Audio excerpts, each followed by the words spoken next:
Mari dengan bersikap anjali. Terpujilah Buddha, terpujilah Dharma, terpujilah Sangha.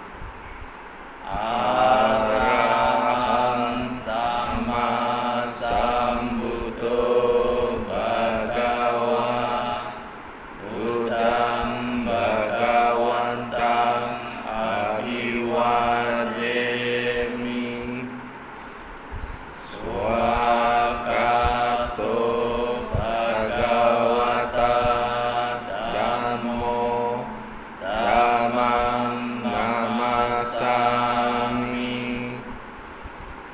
Supatipanno Bhagavato Sawaka Sangho Sangham Namami. Tiada perlindungan lain bagiku, Buddhalah pelindungku yang mulia. Tiada perlindungan lain bagiku, Dharmalah pelindungku yang mulia. Tiada perlindungan lain bagiku, Sanghalah pelindungku yang mulia. Berkat kebenaran pernyataan ini, semoga kita semua berkembang di dalam ajaran Buddha.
Hari ini materi pembelajaran kita adalah alam semesta dalam perspektif agama Buddha.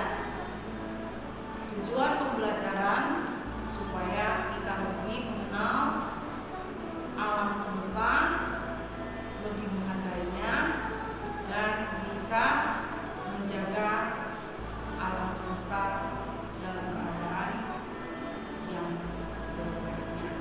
Alam semesta dan perspektif agama Buddha. Dalam pertemuan kali ini kita akan membahas mengenai pengertian alam semesta dan sistem dunia. Alam semesta adalah seluruh ruang yang di dalamnya terdapat kehidupan biotik dan abiotik. Komponen biotik adalah segala sesuatu yang bernyawa. seperti tumbuhan, hewan, manusia. Ini adalah kelompok makroorganisme. Di samping makroorganisme ini ada kelompok mikroorganisme. Mikroorganisme yang dimaksudkan di sini adalah virus dan bakteri. Komponen lainnya yaitu abiotik. Abiotik adalah segala yang tidak bernyawa, seperti iklim, air, udara, cahaya, kelembapan, bunyi, dan tanah. Kedua komponen ini terdapat di dalam seluruh ruang yang disebut dengan alam semesta. Alam semesta beserta isinya mengalami proses dalam pembentukan dan kehancuran. Kehancuran alam semesta dapat kalian lihat nanti di dalam Surya Sutta, salah satu khotbah Sang Buddha yang diberi judul Surya Sutta, merupakan menceritakan tentang kehancuran daripada alam semesta. Sedangkan pembentukan bumi itu dapat kalian lihat di dalam Agama Sutta. Keberadaan alam semesta yang sangat luas terdiri atas unsur-unsur yang tak terhitung jumlahnya. Dalam agama Buddha, alam semesta dikenal dengan kata loka. Loka mempunyai unsur terdiri dari dua kelompok, yakni nama dan rupa. Rupa merupakan unsur materi di alam semesta ini. Unsur rupa bagi makhluk hidup dikenal dengan jasmani. Unsur-unsur materi yang lain di alam semesta seperti tanah, batu, tumbuhan, dan bangunan. Semua unsur materi di alam semesta berproses dan mengalami kehancuran. Sedangkan unsur nama dikenal dengan batin yang terdiri atas perasaan. Wedana, bahasa Pali dari perasaan adalah wedana. Kemudian pencerapan, bahasa Palinya sanna. Bentuk-bentuk pikiran, bahasa Palinya adalah sankara. Dan kesadaran, bahasa Palinya adalah winyana. Perasaan, pencerapan, dan bentuk-bentuk pikiran disebut juga cetasika. Sedangkan kesadaran disebut dengan cita. Semua yang terkandung di dalam alam semesta pada hakikatnya terdiri dari tiga komponen, yakni rupa, cita, dan cetasika. Alam semesta ini terbentuk dan kehancurannya melalui suatu proses yang berulang-ulang. Proses berulang ini sudah setua usia waktu itu sendiri yang tak terbayangkan oleh manusia biasa. Bumi berulang kali hancur dan terbentuk kembali. Siklus hancur lalu terbentuk kembali hingga hancur kembali disebut satu siklus dunia yang diistilahkan dengan Mahakapa.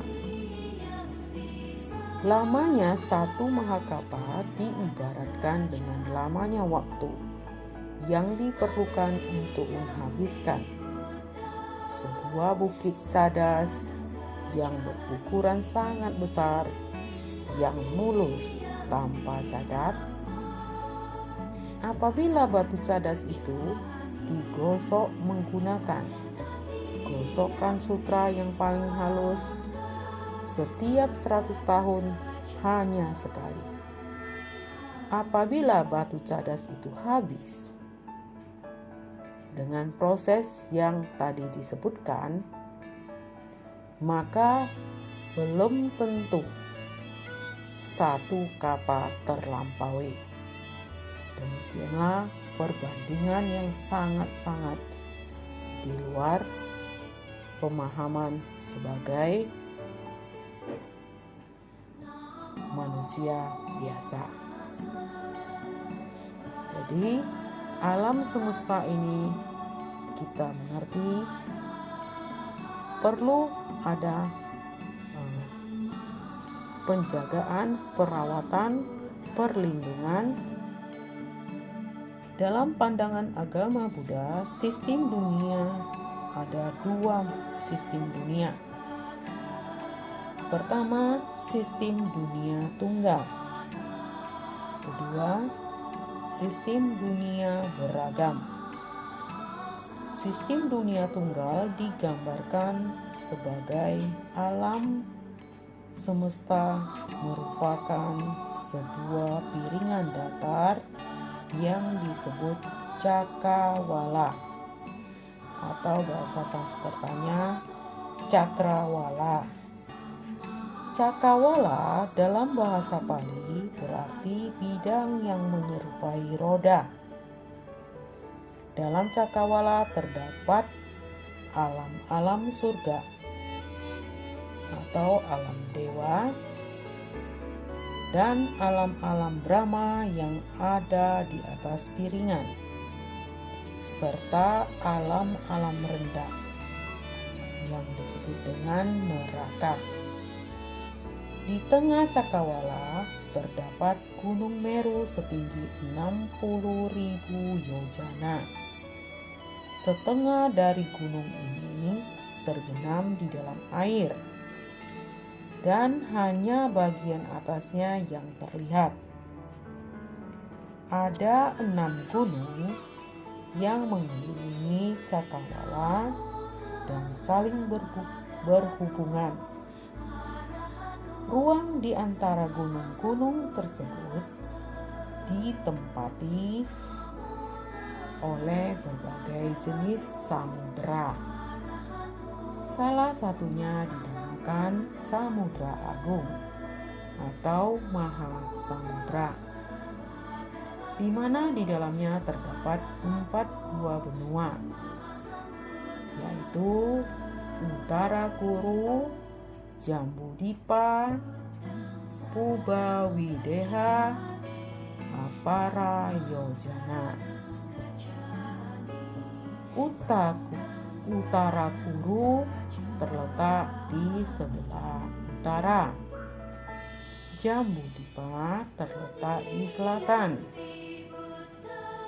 Puba Wideha terletak di sebelah timur. Apara Yojana terletak di sebelah barat. Sistem dunia yang beragam terdapat 3 sistem alam semesta. 3 sistem itu yaitu 1000 tata surya kecil yang disebut dengan Culanika Loka Datu. Yang kedua, sistem dari 1.000.000 dunia menengah yang disebut Wisahasi Majima Nika Loka Datu. 3. Sistem dunia terdiri dari 1 miliar dunia besar yang disebut Isahasi Maha Sahasi Loka Datu. 1000 tata surya kecil meliputi sejauh matahari dan bulan berotasi pada garis orbitnya. Sejauh pancaran sinar matahari dan bulan di angkasa, sejauh itu luas 1000 tata surya. Di dalam 1000 tata surya terdapat 1000 matahari, 1000 bulan, 1000 sineru, 1000 jambudipa, 1000 aparayojana, 1000 utara kuru, dan 1000 puba wideha hana. 1000 tata surya kecil disebut sahasi culanika loka datu. Sang Buddha mengajarkan aneka bentuk galaksi yang ada di alam semesta ini terdapat di dalam kitab Avatamsaka Sutra. Sistem dunia memiliki aneka bentuk dan sifat yang berbeda. Beberapa di antaranya bulat bentuknya, segi empat. Beberapa di antaranya tidak bulat dan tidak pula segi empat. Ada perbedaan yang terhitung. Beberapa bentuknya seperti pusaran, beberapa seperti gunung, kilatan cahaya, pohon, bunga, istana, makhluk hidup, dan beberapa seperti Buddha.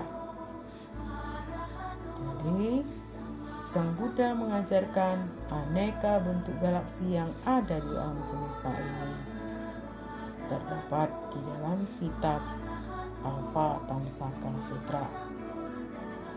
Kesimpulan pembelajaran hari ini yaitu alam semesta. Bagaimana sekilas tentang terbentuknya alam semesta, kemudian sistem perhitungan sistem dunia menurut agama Buddha. Supaya lebih jelas dapat dilihat di buku bab 1 halaman 1 sampai 4. Sebelum kita akhiri, marilah sama-sama kita dengan sikap menjadi menyebutkan Gatha Bodhicitta.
Santa Bhavantu Sukhitata. Semoga semua makhluk hidup berbahagia. Seperti